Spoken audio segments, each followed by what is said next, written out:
Hi guys, Nefri here. So we are back with another patch notes overview. Uh, you guys probably kind of noticed I didn't make any raid content. I kind of got sick along the way and also didn't show too much interest in doing the raids, especially with my current guild. I think we're all kind of just like tapped out from it and didn't really want to do much with it. So sorry if you guys were expecting some raid content, but again, sorry I didn't make any, but I'm actually really glad about this patch notes overview. It's like basically doing the Relic Reforging system rework, and I kind of played around with it a little bit today and also read the patch notes like pretty like in depth to kind of like understand the whole rework and everything and the thoughts behind it and kind of like the whole system in itself. And overall I like it a lot. When they first announced it in the a couple of patches ago that they were gonna do this Relic Reforge system rework, I was afraid that they were gonna like basically basically punish the people who invested a lot of time in Relic Reforging. It seems like they didn't, not so much that it's like, oh, all our time was wasted. Now it's more like, oh, okay, we still have a good advantage of it, but I really do like the way they handled it and made it, you know, not so luck based. So let's kind of get into it, and I'm gonna be like jumping back and forth between Cafe Neighbor and here at the Discord, so bear with me on that. But yeah, let's get into it. So here's the kind of like the contents that we're going to be focusing on: Relic Gold Reforging, Piece Reforge system, Relic Reforge cost reduced, add Relic option level, system to select before and after reforging results, add Catalyst system, add Polishing system, Relic lock / favorite function, future reforging, stone distribution plans. So let's get into the first here. I really like this edition, Relic Gold Cord Reforging. So basically, before when you do like the Relic Reforge, the only way that you can reforge was basically using only gems, and so basically it would be based on like the tiered equipment, the tier relic that you would have that would kind of vary between the gems that you would need to use. Now they added a gold that you can be used instead, so now you won't have to waste all your gold trying to Relic Reforge. So I really like that addition. And also what they added here is that they added a piece. Before you would have to like kind of like forge the relic piece into a bronze tier or tier 1 and use that, but now they added that, so now you can use a piece to reforge your relic, which I think is great. Now you don't have to waste all your like magic dust trying to make a new relic out of it. So I really like that addition. And obviously the addition of you can use gold to reforge your relic.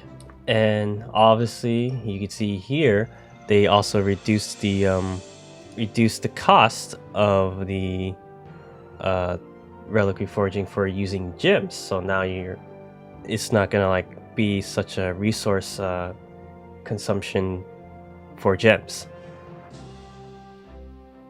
Next thing that I really liked that they added was the relic option level.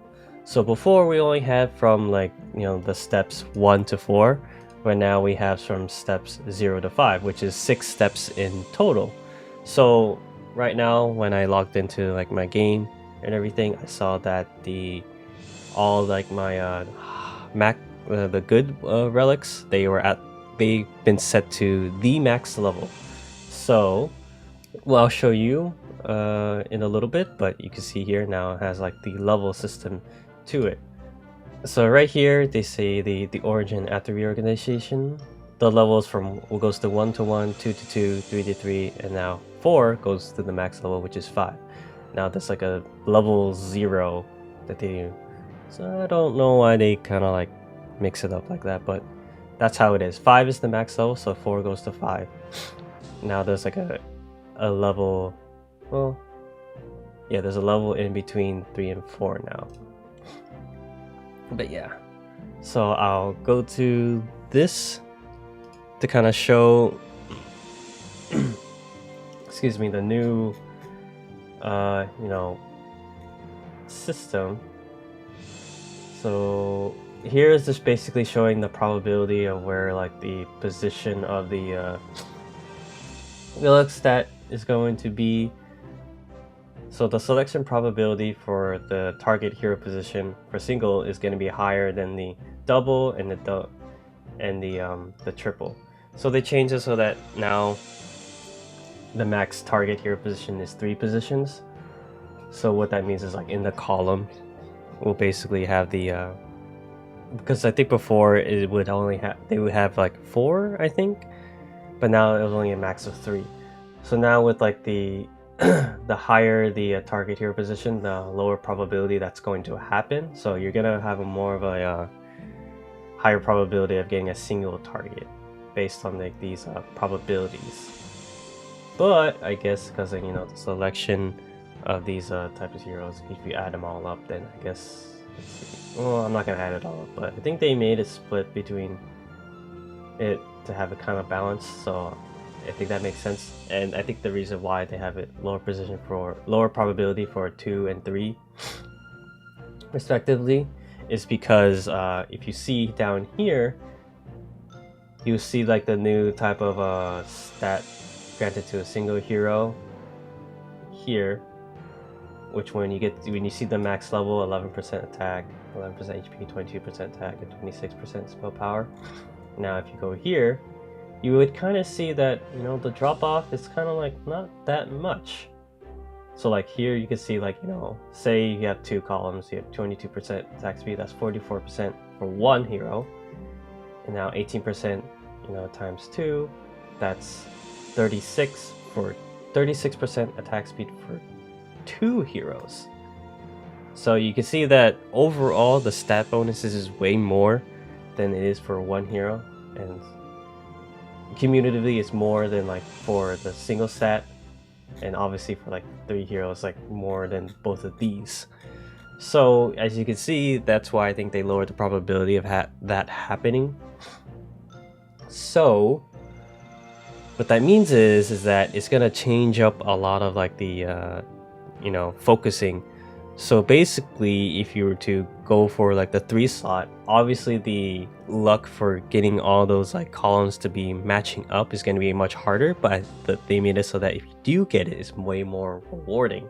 So now you can focus on like 3 heroes and getting those bonus stats, and I think that could change a lot with like hero compositions and allowing for a lot more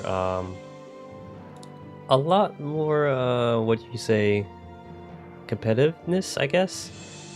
It's gonna change up a lot of like the hero the team comps for sure, because now like you get all these like stat bonuses, and now with the fact that you can level it up, I guess it makes it easier and I guess more grindier, I guess. So I really do like that they made this change, and like, you know, giving a lot of incentive to kind of like stick to the game and basically put in a lot of time and effort into getting like your perfect relic stats.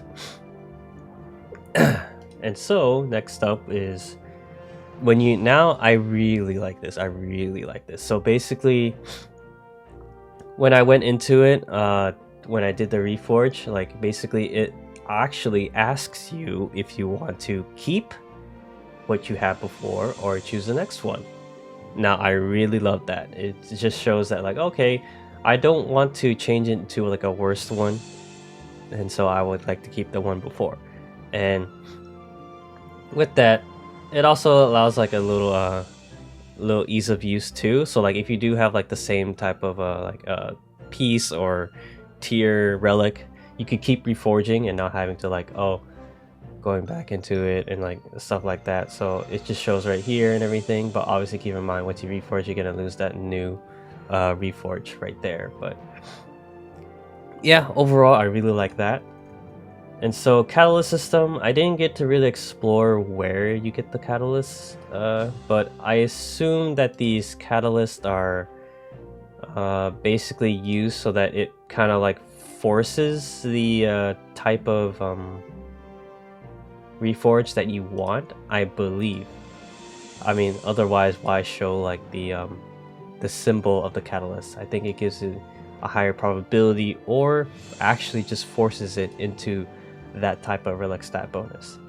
So I'm not sure where those catalysts are coming from. It doesn't really explain here. Maybe it says it on Cafe Neighbor. Okay, yeah, it actually explains a little bit more in detail in Cafe Neighbor. So yeah, when refining, the artifact option appears as an attack power option. So yeah, it forces it into the catalyst that you want. And so, there's a fifth one, Shiny Catalyst. I think that's what that is right here.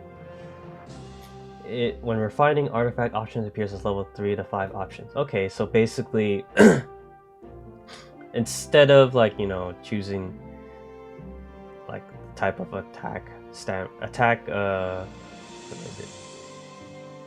health, attack speed, and spell power, you can either just have a random selection of like gaining a max level of or a higher level of the relic stat bonus, which I think is pretty nice. So okay, so it says here the catalyst is not really optional or not really available right now, but it says in the next season the catalyst selection box will be available for purchase in the next season. We will think about it in various ways so that we can increase other acquisition sources in the future. Okay, so that's how they're gonna implement that later, but that's gonna be allowing us to have more ease of use on getting the relic stat bonus that we want. And now that, you know, they did the update to the attack and the health, I think it's pretty much viable to go for all relic stat bonuses. So now it's not like heavily dominant with the spell power and attack speed. So I think, to be honest, any relic stat bonus is good once you like kind of like invest in it. Keep it if you have a high level of it, or, you know, be a perfectionist and try to aim for, you know, all the relics that you want. But that's a personal preference, I believe. So let's move on to the next portion, which is the polishing system. So a polishing system is added. So this is kind of adding a lot more ease of mind, so that like either you can do a lot of the reforging, or you can like spend time to basically level up the relic stat. And so basically there's this new thing with the forging energy portion. So once you get that to 100%, you're allowed to enhance one option of the selected relic to its next phase. And how you would go about getting forging energy is basically either reforging or using magical force stones to increase the forging energy. So increasing that forging energy will allow you to level up the relic stat. So if you have like a relic stat positioning that is perfect, but it's like at the lower level, you can either choose to, you know, keep reforging or level it up, which I think if you have the perfect, you know, position for, like, I guess like for example a 3 position one and you're going for that, I think it's better to just keep it that way and just guarantee it and to just keep leveling it up and using like the magic reforge catalyst to kind of like, or yeah, magical forge stones to kind of improve on it, and then just like, or use catalyst, which I see here, to increase the forging energy. So I think that's a much better option than, you know, just keep reforging and hoping that you get the best stat positioning that you can. And so now we have the relic lock favorite function, which basically allows you to, you know, better you know, keep your relic page kind of organized and stuff. You can like kind of like favorite it there. And then like I guess this is kind of showing that like, oh hey, you don't want to accidentally use another tier 4, for example, or like one of your own to like kind of like reforge, and that will like mess things up for you, and then you would just be sad. But yeah, I like that they added a sorting system to the Relic Reforge system. So yeah, it looks like they're gonna add like, you know, how they're gonna like implement more reforging items into like event shop, arena shop, and alliance shop, so that it's more readily available to use. So I like that a lot. So yeah, that is practically the update for for Relic Reforging. This is a pretty big update. I really like that they added this and how they went about incorporating the new Reforge system, because like before it was just abysmal, and I really like that they made these changes. So hopefully you guys were able to follow along and basically understand how this whole reforging system works now. I really like the change, like I've said before, and this really will help, you know, with the community and getting like the better stats and helping with their team formations, and you know, be able to participate more competitively as well. So yeah, that's the patch notes overview. I hope you guys enjoyed the video. I'm unsure what my next video is going to be. I have thoughts about doing like a Great Rift guide and kind of like going over like, you know, each rune or relic that you need to pick and stuff, and kind of like the general idea of what I need to do. But that's kind of like in the works, I suppose. But hopefully I'll come up with another videos soon for you guys, so you guys are entertained and also informed and stuff like that. But I guess like leave in the comments below what you guys really want to see. I know people say that they want to see like, you know, a tier list, but you know, that's kind of been asked over and over and over again, and like things change, and it's kind of hard to like, you know, do a tier list for these heroes, because all these heroes are good in their own way and they excel in, you know, different game modes. So it's hard to do that. That's why, like, you know, the content creators for King Kong Castle kind of like hold off on it. It's just like you gotta really play the game and like know what hero is good for what and what your purpose is for that hero. So yeah, please let me know in the comments what you guys would like to see. I do think the Great Rift will probably be my next Great Rift guide will probably be my next video. But please like, comment, and subscribe, and tune in for my next video. I hope you guys enjoyed it, and I'll see you guys in the next one. All right, thanks, bye.